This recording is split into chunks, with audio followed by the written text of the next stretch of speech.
is up, everybody, and welcome back to another Madden 22 online CFM game. We will be having a game, but first things first, the New York Giants are on the clock with the first overall pick of the 2022 NFL Draft. We are in the offseason with our Houston Texans in the Premier Madden League. In today's video, we will recap our offseason moves. We will go over the NFL Draft and all the draft picks our Texans make, because we got a lot of them, and then we'll even dive into our first preseason game of the 2022 season. So I'll show you guys the final mock draft before we get ready. The mock draft apparently has us going cornerback crazy, which we need cornerbacks, but that's a little wild as you guys see some of the others suggest. They even have us taking a cornerback at pick 17. So to break down our first round draft picks for you guys, we have 3 of them, as you guys may remember, from the Deshaun Watson trade. We have the Philadelphia Eagles first round pick and the Miami Dolphins first round pick for this season, and then Philly's first round pick for next season. The Philadelphia first round pick ended up becoming the 8th overall pick of the draft. They did not have a good season. They lost like 7 straight games after they traded for Watson somehow. Our own draft pick with the Houston Texans ended up being the 10th overall pick. After our Texans went on a 4-game slide to end the regular season, that moved us from playoff contention to a top 10 pick.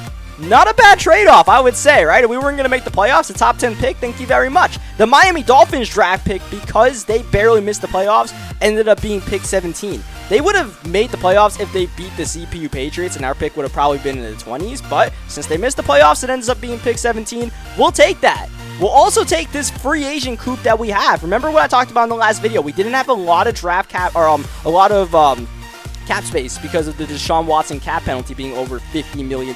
So we didn't have a lot of big moves to make, but we still hauled in 2 of the biggest free agents from the class in Ryan Tannehill and Calais Campbell. Stopping the run was one of our biggest issues last season, and adding a veteran presence like Calais Campbell should hopefully help that out. Now, he's not a superstar anymore. He doesn't have inside stuff, but we'll take Campbell on a 1-year deal and just hope that he can, teach up some young guys that we might draft, whatever it may be. The Ryan Tannehill move, that's a big one right there, because that means that we don't have to take a quarterback, especially in the first round of this draft. And with the quarterback class not looking great, besides Malik Willis, who's expected to be one of the top picks in the draft before our 8th overall pick comes up, that takes off pressure from taking a quarterback, and we can just try to get the best player available, because Lord knows we need whoever the best player available is for our Texans. So the first overall pick ended up being Kavon Thibodeaux. Thibodeaux and Stingley are projected to be the top talents in this class,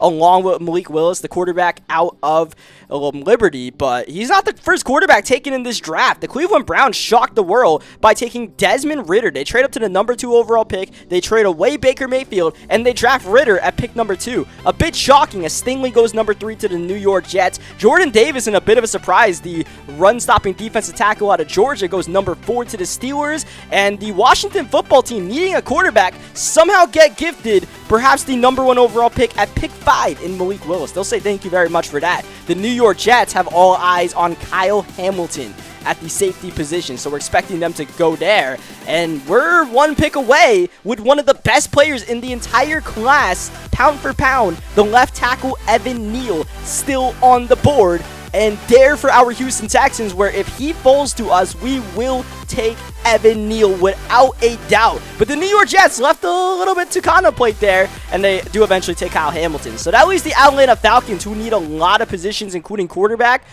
We'll wait just a second to see what the Atlanta Falcons take.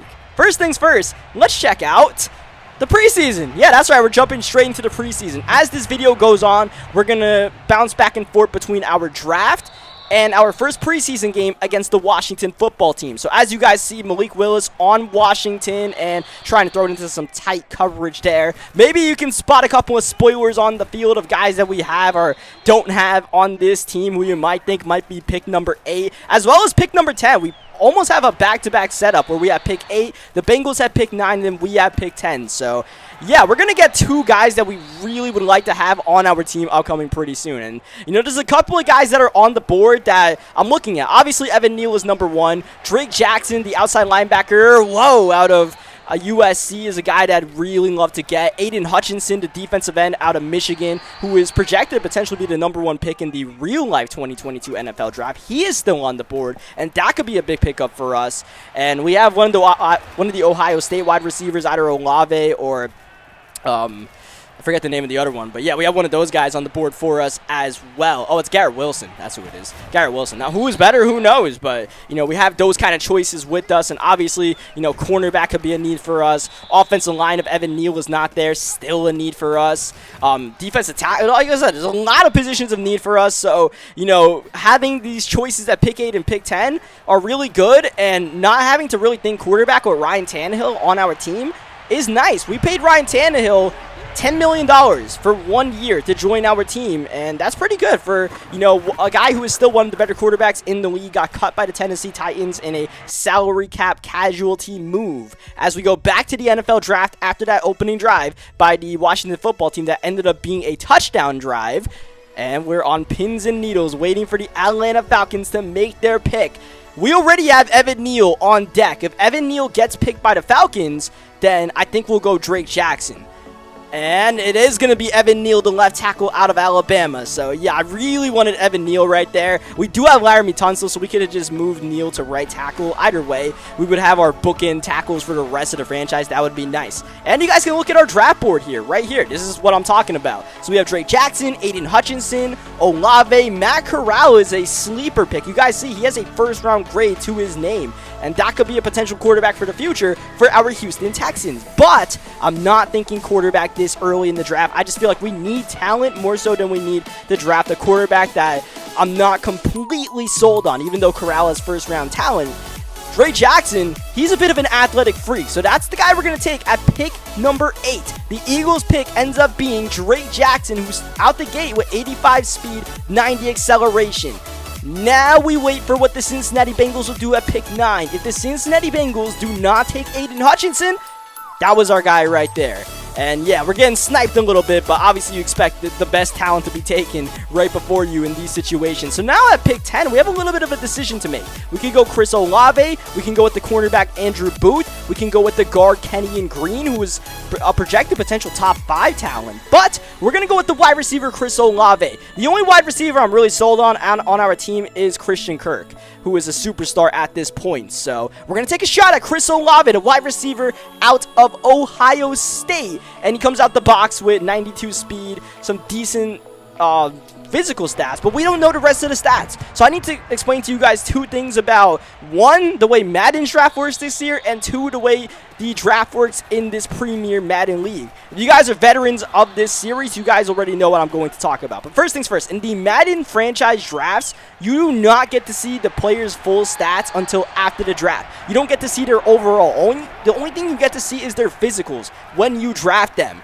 And yeah, it's a kind of a shot in the dark. Is Dre Jackson a bust? We don't know, and we won't find out. Now, as far as development traits, we won't know the development traits until the end of the preseason, because the way this franchise works, the Premier Madden League, CFM, is the commissioner uses a formula based on 12 different things. There's 12 pieces of this formula, like the college that they went to, whether they're a scheme fit, whether they're a successor to a veteran that was really good, or a superstar player that was really good. Preseason performance is like a small piece of it. There's a 12-part formula that factors into, whether a player could potentially be a star, a superstar, or an X factor, and you have to wait until the end of the preseason to find out. So as we play this game, as we play the entire preseason, everybody's going to be normal devs, and we're going to find out at the end of the preseason, which will not be in today's video, what the developments that are traits of our players are. But I mean, we drafted 2 top 10 guys, so we're not expecting normal dev on our guys, all right? And even at pick 17, we're hoping that we can get star, superstar, X factor.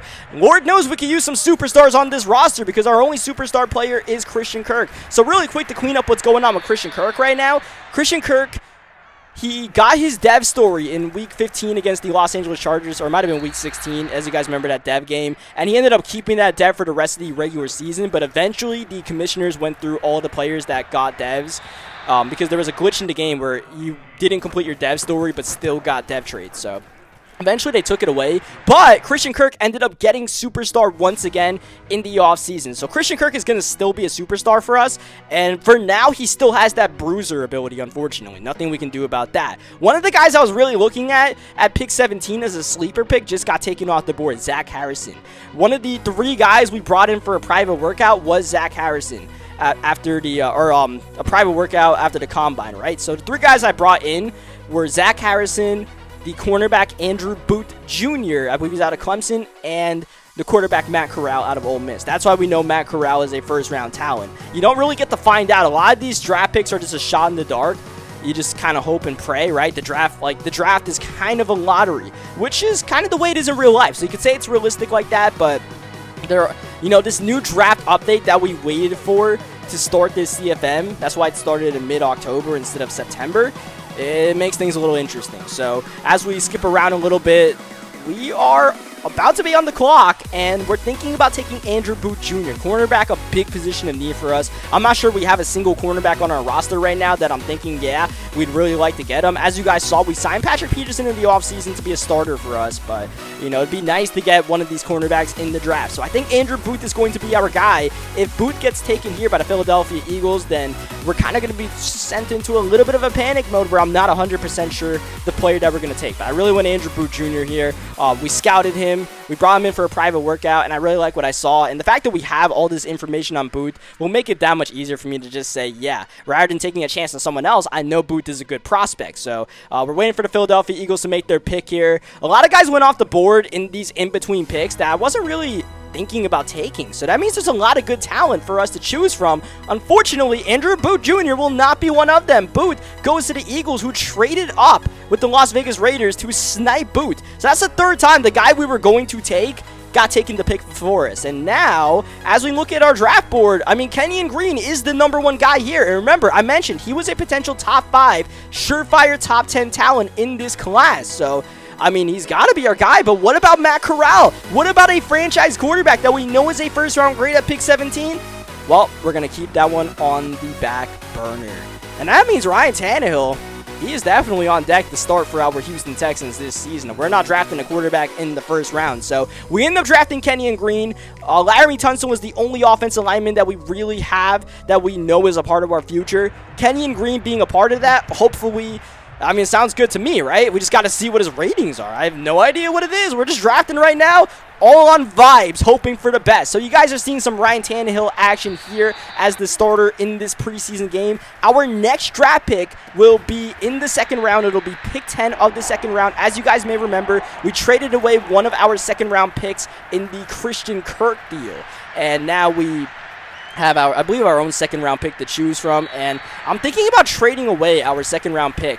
We have an offer on the table for a future 1st round pick, and there's a couple of guys that I would take with that 2nd round pick. If they are not there, then we'll trade away our draft pick for a future first. It's Justin Reed dropping the potential interception there. As you guys see, Malik Willis definitely playing like the #1 quarterback that should have been taken, the #1 prospect at the quarterback position. You guys see the arm strength, the mobility, all on display right here. Bam! The arm strength of Malik Willis, the speed of Curtis Samuel, too much for us to handle right there. So, yeah, we have that draft pick in the 2nd round, and then we have 2 upcoming 3rd-round picks. Remember, we traded away Bradley Roby for a Steelers 3rd-round pick. That's going to be pick number 4 of the 3rd round. Then we have our own 3rd-round draft pick. That will be pick 10 of the 3rd round. So, anytime we have our own draft pick, that means it's pick 10 of the round. Then after that, our next draft pick won't be until pretty much the end of the 4th round. The Texans didn't have their own 4th-round draft pick when we took over this franchise, but they had a Rams 4th-round draft pick. The Rams 4th-round draft pick ended up being like pick number 29 or 30. They made it to the NFC Conference Championship game, so that wasn't really a great pick, but that's way down the road right now. Let's fast forward to the 2nd round of the NFL draft. So one of the guys I was thinking of taking at pick number 11 here, was JT Daniels at the quarterback position. We could still take a quarterback in the 2nd round because not many quarterbacks have been taken so far in this draft, surprisingly. The only QBs gone have been Ritter, JT Daniels, as you see here, and Spencer Rattler. So it's now 4 quarterbacks gone: Willis, Daniels, Rattler, and Ritter. And there are still a couple of good prospects out there, including Matt Corral, a guy we were thinking about taking at pick 17, where if he falls to us at pick number 11, we're pulling the trigger on Matt Corral. The other quarterback that's on the board, still on the board, that we might take if he's there is Sam Howell. Keldon Slovis out of USC is also there. I'm not really sold on him. That might be a position where, you know, maybe we take him if he's there. But, I mean, he might be the last of the QB options that we like to have. But given it's pick 11 coming up soon, I mean, there's a lot of quarterbacks out there. I'm surprised the run of quarterbacks has not really gotten too strong. But Carolina could pick one up right here. Carolina last time out took a guy that we really wanted in Zach Harrison. But we'll see what they do this time around. Just looking up ahead, the other teams that might need a quarterback, the Falcons, they took Evan Neal. They still have Matt Ryan. I don't think they're going to stick with Matt Ryan too long. Obviously, the Eagles, it looks like they've traded up once again in this draft. And, yeah, they have Deshaun Watson. As we know, we gave them Deshaun Watson. As the Panthers, they go with a tight end out of Coastal Carolina, a local guy. And very quickly, the Atlanta Falcons did not hesitate to take Matt Corral. So there goes the guy we were going to take with pick number 11. He is gone. So the Cincinnati Bengals have Burrow. The Arizona Cardinals have Kyler Murray. So we're not expecting a quarterback to go unless someone trades up. So if no one trades up, Matt Corral is gone, JT Daniels is gone, I think that means that Sam Howell is going to be our guy. But if Sam Howell somehow gets taken, if someone snipes Howell like we've been getting sniped throughout this whole draft, well, I think we're going to trade our draft pick for a future first rounder next season. Breece Hall is also on the board. He's the #1 running back prospect out there. And if Sam Howell is gone, I think we're actually going to go with Breece Hall. I think if those two get taken, then we will just trade the draft pick away. But those two guys are on the board. And, you know, Breece Hall is not a crazy fast prospect, but he might fit well in our offense. But we don't have to worry about that because Sam Howell is still there. And you guys see some of Sam Howell's, combine stats here. He has elite throw power. He has a great throw animation or throw, I forget the release. He has a great release according to the scouting report. And all of those sound pretty exciting to me. His mobility might not be there, but his change of direction is elite. So you know what? We're taking Sam Howell with the 43rd pick of the NFL draft. Our Houston Texans will go quarterback, and Sam Howell, 94 throw power out the gate. That is fantastic. After what we saw last season with Davis Mills and Tyrod Taylor, especially Tyrod not being able to throw outside the numbers, not being able to throw downfield at an elite level, Sam Howell is in the game to start the second quarter of the preseason. How about that? Ryan Tannehill might be on the hot seat if Sam Howell is good. But like I said, we won't find out how good or bad these players are until the end of the draft. Did we draft some busts? I don't know. We'll have to wait and see. As Howell downfield got him. It's Smith for the touchdown. Off-season acquisition Jeff Smith finding the end zone, and he's not a guy that's going to start a wide receiver for us. He was just kind of brought in as a depth guy, even a special teams guy. He's fast. He could be a potential gunner as we get a strip right there, but it's actually going to be almost a first down by Muhammad Ibrahim out of Minnesota. So that's a bit of a spoiler that the Washington football team eventually went with him at some point in the draft. So, yeah, we could have had Breece Hall. That would have been the guy we would have taken if Sam Howell got taken, but I mean, look, I wasn't planning on taking a quarterback. I just didn't expect not many people to go with quarterbacks. Only 3 got taken in the first round. There's expected to be as much as 5, maybe even 6 teams to go quarterback in the first round, and all of those top prospects would have been gone. But JT Daniels, Matt Corral, and Sam Howell started off another little quarterback run early in the second round. So, yeah, I mean, we would have taken Matt Corral if he was there. That was our #1 guy. Sam Howell was probably #2, and then JT Daniels #3, but yeah, we'll see. I mean, Sam Howell's stats, like, they look pretty good. Like, as far as that, at that moment, I was thinking maybe Sam Howell might even be better than Corral, just off of physical traits alone. And the other accuracy stuff we can just try to develop as time goes on. So Sam Howell to Chris Olave, is that the future of the Houston Texans? Well, it might not even be the future. It might be the present of the Houston Texans. Olave is definitely a part of the present. So as it's shaping up right now, our wide receivers to start the season off, our top 3 guys are going to be Christian Kirk, Nico Collins, and Chris Olave. And Chris Olave being the #10 pick, he's a surefire starter. Dre Jackson at that outside linebacker position, he's most likely going to be a surefire starter alongside Zach Cunningham as our outside edge guys. As we fast forward now to the end of the second round of the draft, our next draft pick round 3, pick 4. We have pick 4 and pick 10 of the 3rd round. You see the Indianapolis Colts have back-to-back picks to end the 2nd round and begin the 3rd round. So that will, we'll see what our rivals of the Indianapolis Colts do. By the way, the Indianapolis Colts won the Super Bowl last season. I haven't mentioned that yet. I probably should have shown the history of the league there, but yeah, the Indianapolis Colts defeated the Green Bay Packers in a thriller in the Super Bowl. Green Bay winning the NFC conference, but yeah, the Indianapolis Colts and the Tennessee Titans actually played in the AFC Championship game. 2 of our division rivals made it there, and Indianapolis won that. They won the Super Bowl. You see, Breece Hall actually lasted to the end of the 2nd round before the Atlanta Falcons picked them up. So the Falcons, I feel like, are having a really good draft because they keep taking guys that we want to take, and we're kind of surprised are falling this far down. So shout out to Atlanta for having piecing together some solid deals. But yeah, maybe we should have traded up to try to get Breece Hall. Like, now that I'm sitting here thinking about it, like, man, that was the #1 running back prospect,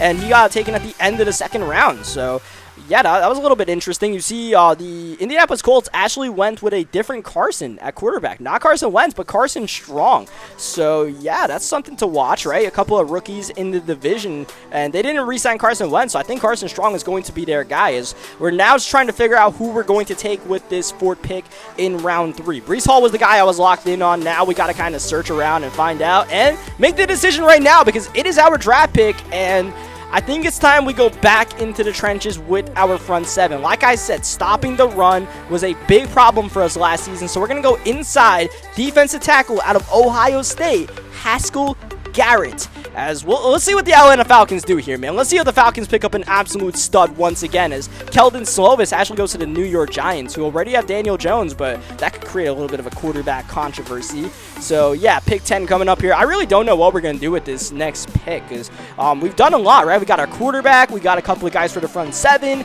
I think we'll have to look at cornerback, because we still have not drafted a cornerback yet. We talked about it, but yeah. That's all it's been. It's been talk right now. One of the guys I was actually looking at to take with our draft pick, Mofe out of Minnesota, got taken by the Philadelphia Eagles. Philadelphia looks like they're having a solid draft because they've taken a couple of guys that I thought about taking. So, yeah, you guys see the top of my draft board. But as of this moment, I still have no idea who we're going to take with our draft pick. As it's time for our pick, and I've accidentally simulated our draft pick. I did not do that on purpose. I kind of just spazzed out and just was ready to hit quick play, and for some reason scrolled down, then hit the X button and simulated our draft pick. I didn't even know who I simulated with the pick, but it ended up being the guy who was #1 on our draft board. And this, guys, is why you set your draft board, in case you get kicked out of the servers, or if you're really stupid like me, you simulate your draft pick with a team that is rebuilding and needs to hit on every draft pick. But we've taken Kingsland and Nogbury. I don't know how to pronounce this guy's name, but we've taken him, and I mean, he was #1 on our board because he was a solid prospect, but I wasn't going to take him with that pick. I'm telling you guys right now, that was not the guy I was planning on taking with that pick. I was, going to try to look at cornerback, even running back, because we are still pretty much lacking any sort of running backs out here, but yeah, we ended up taking Kingsley. And we'll see how he does. He was #1 on our draft board, so hopefully he's not a bust at least. But I'm kind of sick to my stomach that we simulated our pick there. So as we go to halftime, remember I said our next draft pick was at the end of round 4. It's actually pick 30 of round 4. Well, that's not going to be our next draft pick because there's no one on the board that I'm really too crazy about taking. So what we are going to do here, there's a couple of running backs I was looking at, but they're not on the board anymore. So we're going to actively try to trade away our draft pick. And as we tried to trade away our draft pick, the Philadelphia Eagles, who were busy on the phone all night long, hit us up and offered us the rest of their draft picks for round 4, pick 30. So we can get a lot of late round flyers potentially here, try to find some hidden gems. And the way this draft is, like the way Madden's draft is, like the way it's set up, taking late round flyers might not be a bad idea. Some of the best players might be at the back end of the draft. Not the best players, but some of the decent players. So we're going to trade away pick 4, or round 4, pick 30 to take some 3 flyers, including a 5th round draft pick. So yeah, and that might not be the last time we make a deal in this draft to try to, trade draft picks around. So now we fast forward to pick 5, or round 5, pick number 27. This is one of the picks we got from the Philadelphia Eagles. This is our next pick. We didn't have a 5th round pick until this moment. And as we're looking around, this is where you start taking shots, right? It's the end of round 5, the beginning of round 6. This is where you just start taking shots in the dark at people. And You know, we could go cornerback here. We have a couple of cornerbacks lined up. But what I'm actually going to do is first we're going to look at Tariq Castro-Fields here and realize he's kind of trash, and I don't want him on my team. But what we're going to do, Bo Nix, no. We're going to go at the offensive line position and see if maybe we can find another offensive lineman, because offensive line is still a big hole for us.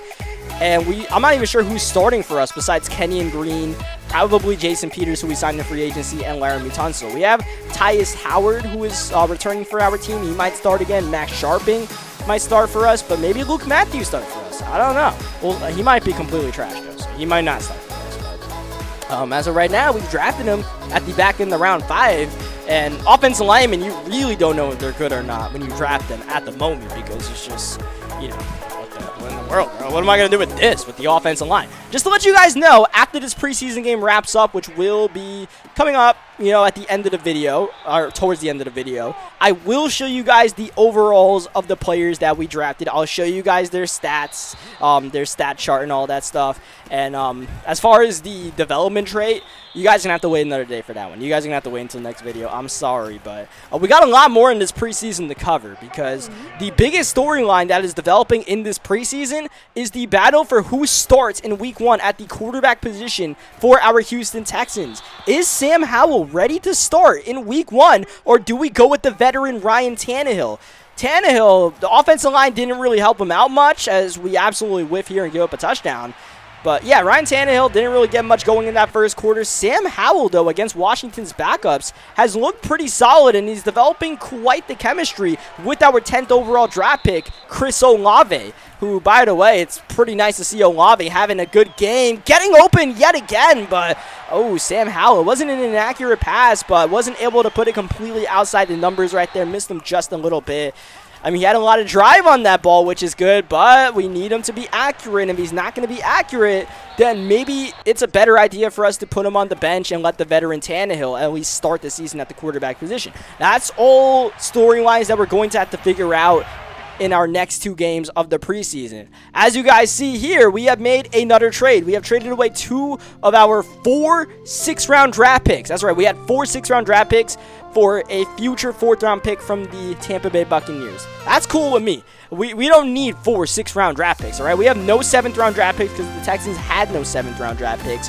And as you guys saw, we already had 2 6th-round picks beforehand, none of them ours, but we got 2 from the Philadelphia Eagles. So we deal a couple of those picks now, and we get a future 4th. That's cool with me. And now we're on the clock with round 6, pick number 8. I don't know whose draft pick this is, but yeah, I think it might be Philadelphia's. I think this is one of the Philadelphia picks that we traded for. So, yeah, shout out to Philly. This is actually a different Philadelphia Eagles user that we're dealing with right now compared to the one that traded for Deshaun Watson. That user was not in the league anymore at the end of the season. A new guy took over. So the new guys who has been making all these moves in the draft, and including the move that we made, as we pick up Kyler Gordon, who is a guy that was kind of high on our board for a while because of his physical attributes. And as you guys see there, those physical attributes, 93 speed, I believe 94 acceleration, standing out. And we get him in round 6. So that's a guy that could be a project guy on our roster. Think about it. In round 6, we might have started a guy that maybe doesn't start right away for us, but could be starting down the road, but still might start for us right away, because our depth at the cornerback position is literally 0. It's Patrick Peterson and then Tremon Smith. You guys remember Tremon Smith, who kind of turned up at the end of the regular season for our Houston Texans when we started him the last couple of games. He is projected to be a starter for our team, and I don't even know who's next. Literally a guy that we might sign after the draft could be a starter for us. And if not, Kyler Gordon. You guys saw earlier in the video, K. Gordon got an interception. That was Kyler Gordon. And if Kyler Gordon's playing like that, maybe he does start for us. But we have to see what his coverage stats are, because if they're in the 60s, as you might expect for someone in round 6, then maybe he doesn't start for us. It's Sam Howell battling around here. We've come back from down 17-0 to make this a game, and it's gotten pretty wild here as we're in the 4th quarter. 3rd down, Howell, Olave with a perfect throw. He gets that ball, but that was far from the perfect throw by Sam Howell. 4th down and 10. Offensive line giving us the time. Howell looking, creating, breaking the pocket. but I threw something really dumb, and we get a turnover on downs. I don't know what I was trying to throw right there, but surely did not work. But Howell and the Texans will get one more chance at this one. Now, if we get a touchdown here, we will go for the 2-point conversion, because if we don't, the game will tie. There are no overtimes in the preseason, and still we would go for the 2-point conversion, because we don't want to tie. We just want to win or lose the game right there and then. But first things first, we got to find this end zone with these 2 timeouts. Watch out! Unblocked man, and good job by Howell to get that ball away, but it's going to be intentional grounding, so we're going to lose the down and yardage, but the clock stops. So, we'll take that. It's pretty much the same thing. Oh, man, that's going to be inbounds, and we actually lose the timeout here because Luke Matthews ends up getting injured for the second time this game. Remember, we took Luke Matthews.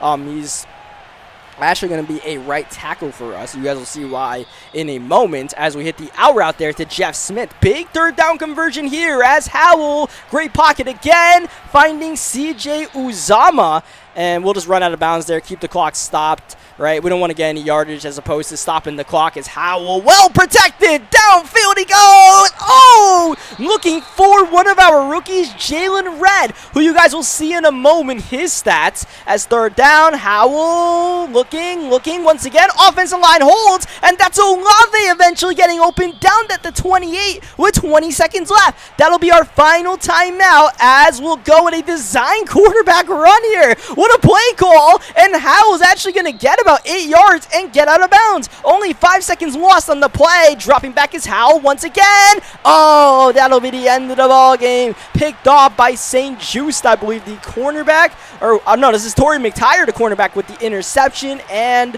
we're not even going to let Sam Howell try to make the tackle here. I don't want to get him injured on the final play. It doesn't matter. It's preseason. But, a great effort by our Houston Texans right there. It's preseason, obviously. You take all of this with a grain of salt. Shout out to the Washington football team. GG's to them, man. Definitely a fun preseason game. We did everything we wanted to do in a preseason game there, where, we got to try guys out. We didn't really take the game too seriously. Neither of us did.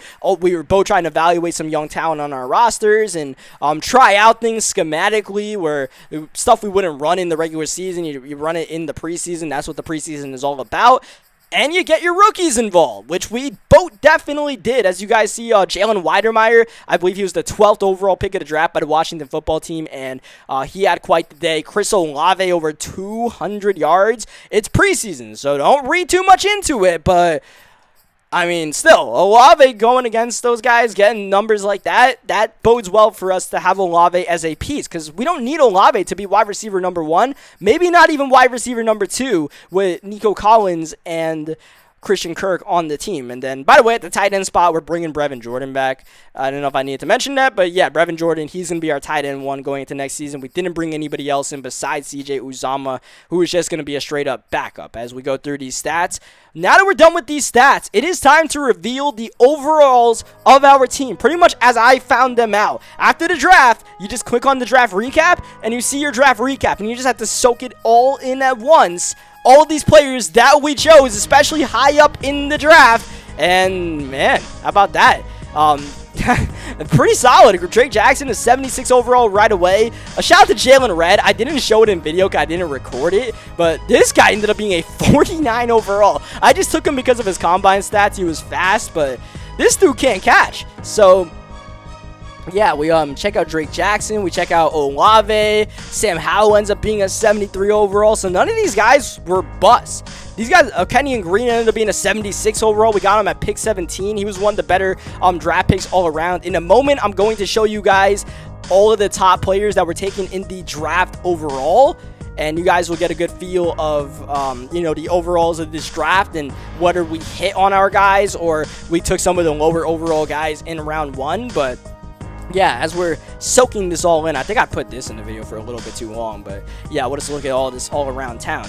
At this moment, I was feeling pretty good about our draft, to be completely honest with you guys, just based on, we took some of these guys off their physical attributes, and they had some good stats as well. I'm going to go over their player cards in a second. Like I said, I put this in the video for way too long, so yeah, we could have, like I said, we could have had, this draft could have been way different if we had Evan Neal on our team, if we have Andrew Booth on our team, if we had Matt Corral on our team, but we got Olave, we got Kenyon Green, and we got Sam Howell, and yeah, like I said, Sam Howell becoming a 73 overall right away, that is interesting, because that means that you know, he doesn't exactly need a lot of time to develop. 73 overall is way higher overall than the guys we were using last season, but we did sign Ryan Tannehill. I truly expected to not need a quarterback in this draft, but yeah, we might need to check out that quarterback spot. So you guys see Dre Jackson already comes out with 80 power move and I think 78 finesse. That is fantastic. Go on with 90 acceleration for an outside rusher, man. The Dre Jackson pick really excited me because that was a guy I really wanted before we even started the draft. So the fact that we got him at pick 8, I'm really excited about that. Kenyon Green, his footwork and his finesse moves, I think those are these stats that actually matter for offensive line, are pretty good. Pass block finesse will work on that and his pass blocking in general, but he looks like a mauler inside right away. He has 87 strength, so yeah, Kenyon Green will keep him at that right guard position, and that's pretty exciting for us to have out there. And 86 acceleration as a pulling guard, that's pretty exciting as we check out now Sam Howell. He starts off as a scrambler, which means if he gets superstar abilities that we might get some really trash abilities, but he has 91 change of direction, and I don't know what the hell that's all about. 81 speed, 88 acceleration. That means that he can get mobile if he needs to. He's not exactly gonna be crazy mobile, but like, you know, like we won't be using him like Lamar Jackson or Kyler Murray, but I mean, hey, he can make something happen. This guy literally cannot. He is 5'9", he is fast, he can't catch. Yeah, I mean, we hit on a lot of our draft picks, pretty much all of them, but this guy, we absolutely whiffed on. Absolutely whiffed on. And he already starts with -1 morale because he's trash. I don't even know what his deal is, but yeah, he's probably not going to make our roster. So, as you guys may remember, I accidentally simulated that one draft pick that ended up being that Kingsley and Nagbury guy or whatever his name is. Well, he actually did not end up being bad. As far as third rounds goes, he was one of the best third round draft picks that anybody had overall wise. Now, stat wise, there's nothing too impressive about him, and that's why I didn't want to take him in the first place, but he's not too bad. Now, Haskell Garrett, that was a guy I kind of risked it on in the third round because he was projected as like a 6th round pick, but he starts off the bat with 82 power move, 76 finesse move, and that's actually pretty solid because he can be a dual threat at that defensive tackle spot where he can try to stop the run and be a pass rusher. So that's actually really exciting. And Haskell Garrett, one of these sneaky, really good pickups that we had in this draft. Kyler Gordon, as you guys can see, his coverage is absolute trash, but as a project guy that could potentially start down the road, as a 6th round draft pick where you normally don't find guys that are going to start on your team, that Kyler Gordon pick can be interesting. Keep an eye on Kyler. Definitely keep an eye on Kyler. Now let's check out the top overall draft picks. That Herbig guy, he ended up having 99 play rec and awareness. It was like some, I don't know, some glitch or something. So you don't ignore him. Besides that, the top guys were the top guys that we expected. You see Aiden Hutchinson up there, a guy that we almost took. So Malik Willis ended up being a 75 overall. Corral is 74. So in comparison, checking out what Sam Howell ended up being in the 2nd round, I think we made out like a bandit at that quarterback position, man. Malik Howell is probably still the best prospect, but still, Desmond Ridder wasn't even that good. He was the number 2 overall pick. Evan Neal ended up being really good. That was a little sickening, but yeah, soak it all in, man. That's the way our draft class went here. That's the way the 2022 NFL Draft went in the Premier Madden League. Leave a like on this video if you guys enjoyed this long offseason recap. Subscribe for more Madden 22 gameplays. Next time I see you guys, we'll be wrapping up the preseason. We'll check out our development traits. We'll find out who's starting on our squad, all of that good stuff. Until then, I'll catch you guys next time. Thank you, as always, for watching.